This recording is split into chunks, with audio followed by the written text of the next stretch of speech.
கோட்பாடும் உடன்படிக்கையும் பாகம் 53 June 8, 1831 ஒகையோவின் காத்லாந்தில் hall ஜெரினான் Sydney கில்பர்ட்ரோடுக்கு தீர்க்கதரிசி Joseph Smith மூலமாக கொடுக்கப்பட்ட வெளிப்படுத்துதல்.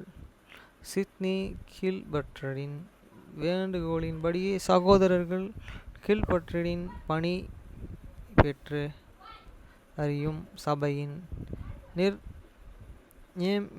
நியமிப்பை பற்றியும் தீர்க்கதரிசனம் கர்த்தரிடம் விசாரித்தார்.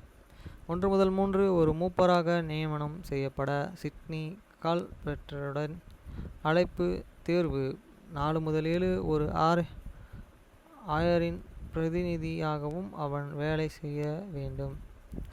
1 இதோ எனது ஊழியக்காரனாகிய சிட்னி கில்பர்ட்ர், நான் உனக்கு சொல்கிறேன், நான் உன்னுடைய ஜெபங்களை கேட்டேன்.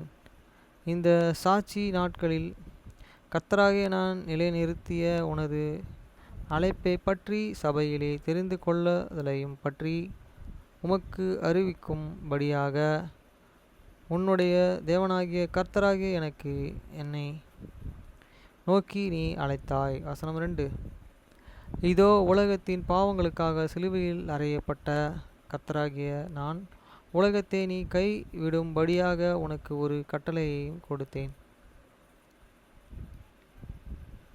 வசனம் 3 எனது வார்த்தைகளின்படியே கைக்கொள்ளப்படுவதால் பரிசுத்த ஆவியை பெற்றுக்கொள்வதின்படியே விசுவாசத்தையும் மனம் திரும்புதல்களையும் பாவங்களையும் விட்டு விடுதலையும் பிரசங்கிக்க ஒரு மூப்பராகவும் எனது நியாயப்பிரமாணத்தை உனக்கு எடுத்துக்கொள்.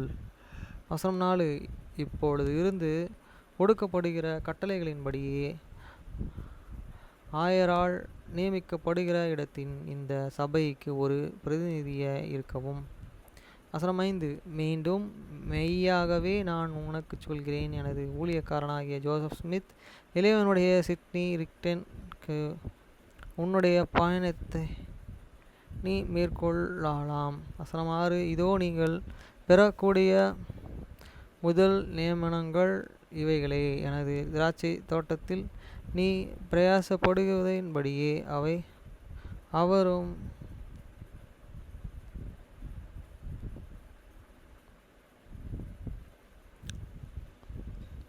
வசனம் 6 இதோ நீங்கள் பெறக்கூடிய முதல் நியமனங்கள் இவைகளே. எனது திராட்சை தோட்டத்திலே நீங்கள்